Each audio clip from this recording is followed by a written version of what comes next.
João capítulo 4, 3 a 24, depois 39 a 42. 4:3 começa assim: Jesus deixou a Judéia, retirando-se outra vez para a Galiléia. Era-lhe necessário atravessar a província de Samaria. Chegou, pois, a uma cidade samaritana chamada Sicar, perto das terras que Jacó dera a seu filho José. Estava ali a fonte de Jacó. Cansado da viagem, assentara-se Jesus junto à fonte, por volta da hora sexta, por volta do meio-dia. Nisto, veio uma mulher samaritana tirar água. Disse-lhe Jesus: dá-me de beber, pois seus discípulos tinham ido à cidade para comprar alimentos. Então lhe disse a mulher samaritana: como, sendo tu judeu, pedes de beber a mim, que sou mulher samaritana? Porque os judeus não se dão com os samaritanos. Replicou-lhe Jesus: se conheceras o dom de Deus e quem é o que te pede, dá-me de beber, tu lhe pedirias e ele te daria água viva. Respondeu-lhe ela: Senhor, tu não tens com que atirar, e o poço é fundo. Onde, pois, tens a água viva? És tu, porventura, maior do que Jacó, nosso pai, que nos deu o poço, do qual ele mesmo bebeu, e assim seus filhos e seu gado? Afirmou-lhe Jesus: quem beber desta água tornará a ter sede. Aquele, porém, que beber da água que eu lhe der, nunca mais terá sede. Pelo contrário, a água que eu lhe der será nele uma fonte a jorrar para a vida eterna. Disse-lhe a mulher: Senhor, dá-me dessa água para que eu não mais tenha sede, nem precise vir aqui para buscá-la. Disse-lhe Jesus: vai, chama o teu marido e vem cá. Ao que lhe respondeu a mulher: não tenho marido. Replicou-lhe Jesus: bem disseste, não tenho marido, porque 5 maridos já tiveste, e o que tens agora não é teu marido. Isto disseste com verdade. Senhor, disse-lhe a mulher, vejo que tu és profeta. Nossos pais adoraram neste monte. Vós, entretanto, dizeis que em Jerusalém é o lugar onde se deve adorar. Disse-lhe Jesus: mulher, podes crer-me que a hora vem, quando nem neste monte, nem em Jerusalém adorareis o Pai. Vós adorais o que não conheceis, nós adoramos o que conhecemos, porque a salvação vem dos judeus. Mas vem a hora, e já chegou, em que os verdadeiros adoradores adorarão o Pai em espírito e em verdade, porque são estes que o Pai procura para seus adoradores. Deus é espírito, e importa que os seus adoradores o adorem em espírito e em verdade. A partir do verso 39 é dito assim: muitos samaritanos daquela cidade creram nele, creram em Jesus, em verdade do testemunho da mulher que anunciara: ele me disse tudo quanto tenho feito. Vindo, pois, os samaritanos ter com Jesus, pediam-lhe que permanecesse com eles, e ficou ali 2 dias. Muitos outros creram nele por causa da sua palavra, e diziam à mulher: já agora não é pelo que disseste que nós cremos, mas porque nós mesmos temos ouvido e sabemos que és verdadeiramente o Salvador do mundo. Oremos. Senhor, obrigado por estarmos aqui na tua casa, por respondermos neste culto, diante das orações, das leituras bíblicas, da palavra cantada, e agora diante da pregação da tua palavra. O nosso desejo é responder a ti neste culto em obediência e submissão. Por isso nós te pedimos: ilumina a nossa mente pelo teu Espírito para compreendermos a tua palavra, e aplica esta palavra no nosso coração para que a coloquemos em prática no nosso dia a dia, porque é em nome de Jesus que oramos. Amém.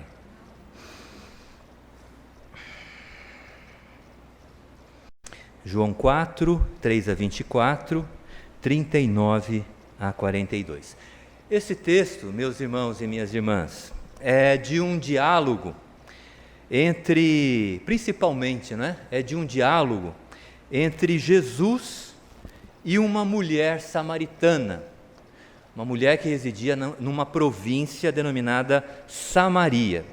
E esse diálogo, isso que é o mais importante, transformou a vida desta mulher. O texto diz lá, a partir do versículo 3, que Jesus estava na Judéia, e ele decidiu ir para a Galiléia.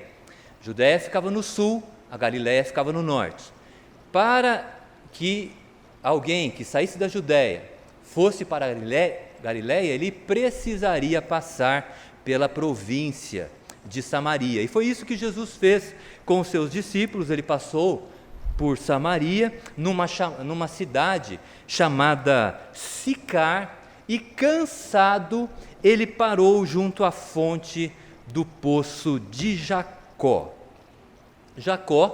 O Jacó conhecido nosso, o patriarca lá do Antigo Testamento, provavelmente Jacó deu aquela fonte, deu aquele poço aos cidadãos daquela localidade. A água era um recurso escasso e continua sendo, naquela região.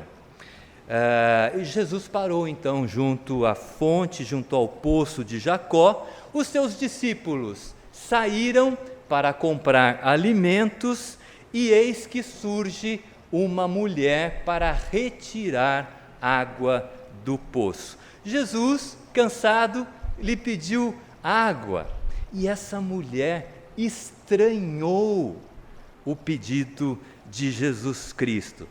Qual o motivo do estranhamento dessa mulher? Esse estranhamento está aqui no versículo 9, quando ela pergunta para Jesus: como, sendo tu judeu, pedes de beber a mim, que sou mulher samaritana? Ela estranhou. O texto diz: os judeus não se davam com os samaritanos. Qual o motivo desse estranhamento? É que no ano 722 a.C., a Assíria conquistou a província de Samaria. E o rei assírio levou grande parte dos samaritanos para a sua nação, para a Síria, e trouxe para a Samaria gente de toda a Babilônia. Muitos grupos étnicos babilônicos que foram para Samaria. Houve uma miscigenação, uma mistura de grupos étnicos, uma mistura de raças, e houve na sequência uma fusão das religiões daqueles grupos que vieram morar em Samaria. Isso nós chamamos atualmente de sincretismo religioso, quando há uma mistura de religiões. Isso houve naquele período, e o culto a Deus se tornou um culto estranho às Escrituras do Antigo Testamento. Por isso, os judeus se afastaram dos samaritanos. Eles não se davam mais com os samaritanos, porque o culto deles a Deus era um culto estranho às Escrituras. Porém, como Jesus, ele não se prendia a convenções religiosas, convenções sociais, formuladas pela sociedade de sua época, Jesus iniciou um diálogo com aquela mulher. E esse diálogo foi revelador para a mulher, foi um diálogo, uma conversa esclarecedora e transformadora também. Vamos ver essas três realidades da conversa dessa mulher com Jesus Cristo. Jesus pediu água à mulher, e a mulher estranhou, houve uma hesitação em atender o pedido de Jesus Cristo. Então Jesus Cristo iniciou um diálogo com ela e disse assim: olha, eu vou resumir esse diálogo, Olha, se você soubesse quem eu sou, você me pediria água e eu lhe daria água viva. Olha a fala de Jesus para ela: se você soubesse quem eu sou, você me pediria água e eu lhe daria água viva. Essa expressão, para mim, é a expressão mais importante da passagem. Jesus diz a ela: se você me pedisse, eu lhe daria água viva. Jesus estava se referindo, quando ele menciona essa expressão, a água viva, a uma fonte de vida espiritual, uma fonte que saciaria a sede da alma, uma fonte que traria paz àquela mulher, por meio da comunhão com Deus através de Cristo. Era isso que essa expressão representava, água viva. Água viva era o próprio Jesus Cristo. Mas ela não entendeu a princípio. Ela imaginava que fosse uma fonte de água especial, uma fonte de água abundante, onde ela pudesse retirar a água e facilmente não precisasse mais ir para aquele poço. Na realidade, essa mulher, em relação a Cristo, em relação à água viva que é Jesus Cristo, ela estava com os seus olhos vendados. Ela não tinha compreensão das coisas de Deus, ela não tinha compreensão das realidades espirituais. Ela precisava ser despertada em sua consciência para realidades espirituais fundamentais à sua existência. Então Jesus continua o segundo diálogo com ela, para que ela fosse despertada dessa incompreensão das coisas de Deus. Jesus disse assim: chama teu marido. Ela respondeu: não tenho marido. Bem disseste em verdade, porque já teve 5 maridos. E este com quem está agora, este homem com quem você está agora, não é seu marido. Irmãos e irmãs, como todos nós, essa mulher tinha carências. Nós não temos carências? Nós temos carências, nós temos desejos. Essa mulher também tinha carência na sua vida, só que ela buscava suprir, satisfazer as carências da sua vida na fonte errada, uma fonte suja, uma fonte morta, não uma fonte de água viva. Ela buscava satisfação no homem. Quando eu falo no homem, é na natureza humana, nas coisas terrenas.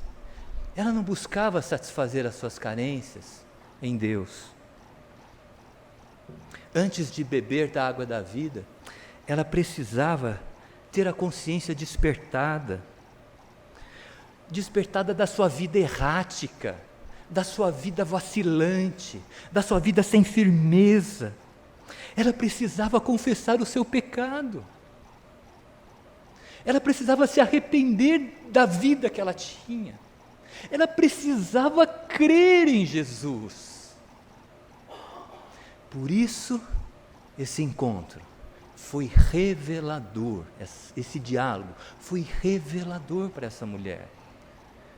Ela precisava ter a consciência despertada para a vida vacilante e sem firmeza que ela possuía. Mas o texto também nos ensina que, além de revelador, esse diálogo da mulher com Jesus Cristo foi esclarecedor.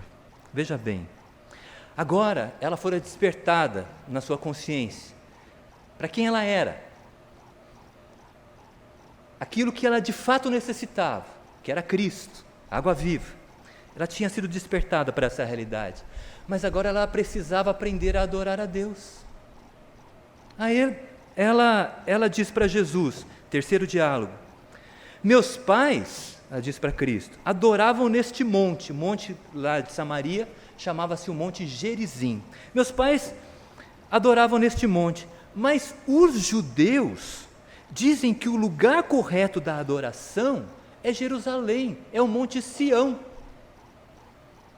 Olha a dúvida dela: onde eu devo adorar? Onde que eu devo participar no culto público, no culto coletivo, no ajuntamento com os meus irmãos e minhas irmãs? Para onde eu devo ir, a fim de participar do culto verdadeiro? Lá, aqui mesmo em Samaria, no Monte Gerizim, ou lá no Monte Sião, em Jerusalém?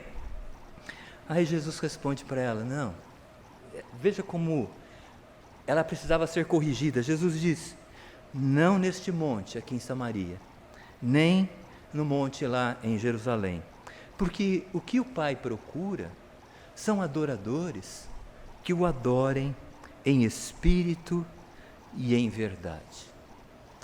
O questionamento dessa mulher era lícito. É muito importante para nós o culto público. Esse ajuntamento aqui é fundamental para a nossa vida cristã. Participar deste momento torna a nossa semana diferente. Nós iniciamos a semana na presença de Deus e as verdades dele na nossa mente, para termos o estímulo necessário a fim de permanecermos nele durante a semana.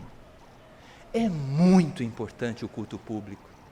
Há pessoas que valorizam muito esse momento. Há cristãos que desvalorizam, acham que é de somenos. Estão errados. A pergunta dela era lícita, era correta, o questionamento dela era correto. Porém, como muitas pessoas, ela estava preocupada com aspectos circunstanciais do culto. Ela estava dando importância a aspectos que não são obrigatórios, que não têm conotação religiosa. Qual é o lugar do culto? Meus irmãos, se um dia a prefeitura resolver trocar a tubulação aqui na Avenida do Estado, no entorno aqui da nossa igreja, e nós não conseguirmos ter acesso a esse local, a essa igreja que eu reputo como maravilhosa, nosso local de culto. Mas e se nós não tivermos mais acesso, ou ficarmos de repente por meses sem ter acesso a este local de culto? Haverá problema de nos reunirmos em outro local? Haverá problema se nós marcarmos o culto às 11 horas, ou às 15 horas, ou às 19 horas? Não, aqui há problema, e é por isso que a gente marca às 11 horas, porque à noite é perigoso. Mas esses aspectos são aspectos circunstanciais do culto. Ah, se o púlpito é bonito assim desse jeito, ou é só aquela estantezinha? Se a mobília do culto é bonita como a nossa, ou é diferente? Se nós teremos ventilação ou refrigeração? Todos aspectos importantes que nos dão conforto para cultuar, né? Mas são aspectos circunstanciais. Se mudarmos, não vai haver prejuízo em relação àquilo que é essencial para cultuarmos a Deus. Aliás, deixa eu até abrir um parênteses, porque o nosso conselho, ele designou uma comissão que está orçando valores de refrigeração, para aquisição de refrigeração para a nossa igreja. Eu creio, mediante a graça de Deus, presbítero Vartan, que no próximo verão nós teremos refrigeração, não passaremos mais desconforto naqueles dias mais quentes, né? Mas pode deixar que a gente vai refrigerar o ambiente com prudência, tá? Para que todo mundo se sinta bem. Mas som do culto, o som é importante? Legal. O pessoal fica pegando no meu pé, né? O presbítero Renato aqui, porque eu fico às vezes mexendo. Aí, ó, deu barulho. Tá falando, ó. Mas e se não tivesse som? Não teria culto? Eu ia no meio de vocês. A gente abria aqui os bancos, tentar fazer uma coisa aberta, né? Eu sentaria no meio de vocês e pregaria a palavra de Deus. Não seria culto por causa disso? Por causa do som? Todos esses aspectos são importantes. Mas o que eu quero mostrar para vocês é que o lugar e esses tantos outros aspectos, eles não são essenciais no culto a Deus. São circunstanciais. E a gente define essas questões conforme a prudência cristã, né? O bom senso cristão. Por isso que Jesus fala, olha, moço, não importa se é lá, se é aqui, porque o Pai procura adoradores que o adorem em espírito e em verdade. O que é a adoração em espírito? A adoração em espírito, ela é feita com disposição. O espírito aqui é letra minúscula, tá? É o nosso espírito. Se a gente vem no culto e não fica atento, você não está. Quem vem no culto e não fica atento, ele não está adorando em espírito. Não está atento àquilo que está sendo dito, aquilo que está sendo falado acerca da palavra de Deus. Não adore em espírito. Não tem alegria de estar aqui nesse momento. Não tem disposição, não tem atenção, não tem paixão. Essa semana eu terminei uma matéria no curso que eu estou fazendo e eu gostei muito do professor. E no final é uma matéria online. E no final eu mandei uma mensagem lá pelo chat lá do grupo, agradecendo o curso que foi ministrado pelo professor. E agradecendo porque ele dividiu com a gente os conhecimentos que ele tinha, com paixão, com entusiasmo e paixão. Entusiasmo e paixão. É tão bom quando a gente encontra pessoas que fazem as coisas com entusiasmo e paixão. Você acha que no culto vai ser diferente?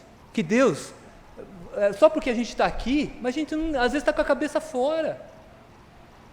Não, o momento é agora, focar, ouvir, adorar em espírito. Mas o texto diz também que a adoração deve ser em verdade. O que significa uma adoração em verdade? É uma adoração como a Bíblia ensina, com os elementos de culto determinados pela Bíblia, suprimindo invenções humanas. Você sabe quais são os elementos de culto público? Você sabe, é só pegar a nossa liturgia: oração, orações, leituras bíblicas, louvor. Isso é elemento de culto, são as partes do culto. Isso é essencial, isso não é circunstancial. Se a gente vem no culto e não tem oração, não tem leitura bíblica, não tem pregação, isso faz parte do culto. Louvor, o louvor é a palavra de Deus cantada. Quando nós estamos ouvindo a música, temos que prestar atenção no que nós estamos cantando, para entender o que nós estamos cantando e louvar a Deus. A ministração dos sacramentos também é um outro elemento de culto importante. Mas por que você diz que isso é elemento de culto, Ismael? Porque a Bíblia diz que isso, lá no Novo Testamento, que eu não tenho a chance aqui, no momento, de mostrar os textos bíblicos, que revelam que as orações, as leituras bíblicas, o louvor, a pregação da palavra e a ministração dos sacramentos, a ceia e o batismo, fazem parte, quando eles ocorrem, fazem parte essencial do culto a Deus. Por que nós não dançamos aqui? Não tem igrejas hoje em dia que dançam? Por que nós não ficamos dançando aqui durante o culto? No momento do louvor? Porque não tem base bíblica para isso. Aqueles que dançam dizem assim: Davi dançou diante da arca do Senhor. Mas quando Davi dançou diante da arca do Senhor, ele estava fora do templo, ele estava transportando a arca para o templo. Não se encontra na Bíblia Davi dançando dentro do templo. Por que nós não fazemos coreografias? Antes de eu entrar, o Renato faz um jogo de luzes, né? Gelo seco. A gente vê isso em igrejas contemporâneas. Jogo de luzes, gelo seco, tal, danças, coreografia. Por que a gente não faz isso? Porque a Bíblia não autoriza. A gente faz o que a Bíblia diz para fazer. Nosso culto, na verdade, ele deve ser simples. Simples no sentido de não ter invenções, sabe? Invenções humanas. espiritual, é nós com Deus, em espírito. Nosso culto deve ser conformado à palavra e envolve disposição de estarmos aqui cultuando a Deus. O foco da mulher foi corrigido, né? Esse diálogo ele foi revelador, ele foi esclarecedor, e para concluir, esse diálogo de Jesus com a mulher foi transformador. Eles estavam conversando e os discípulos voltaram. O diálogo deles foi interrompido. Mas aquele diálogo com Cristo mudou a vida daquela mulher. O versículo 28 diz uma expressão aqui muito interessante, né? 4:28 diz assim: quanto a mulher deixou o seu cântaro e foi à cidade. Olha o que aconteceu. A mulher foi naquele poço para quê? Para retirar água. Mas o que o texto está dizendo? Que ela deixou o cântaro lá junto ao poço e foi para a cidade. Ela foi para a cidade para dar testemunho de Jesus Cristo.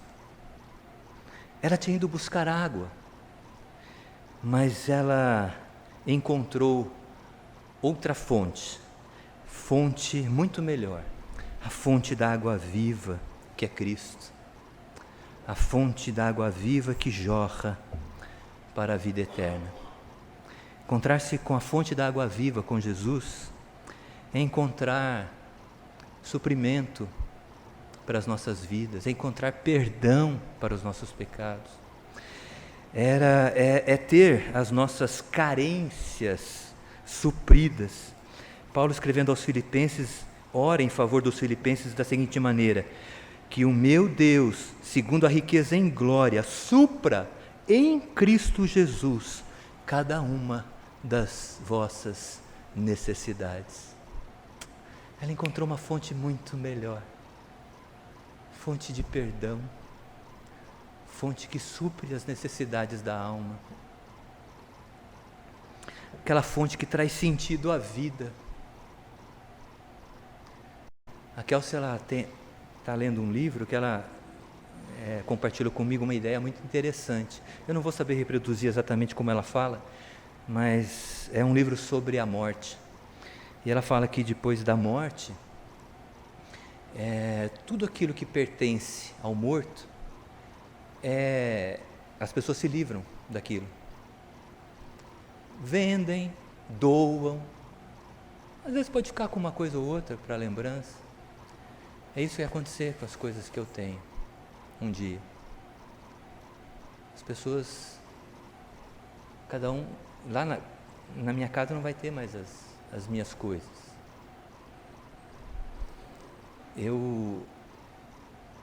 Quando eu tive a oportunidade de ir na casa do meu pai novamente, não tinha mais nada dele lá. Minha irmã já tinha dito comigo, já tinha dito para mim que faria isso. Eu apoiei, falei, isso mesmo.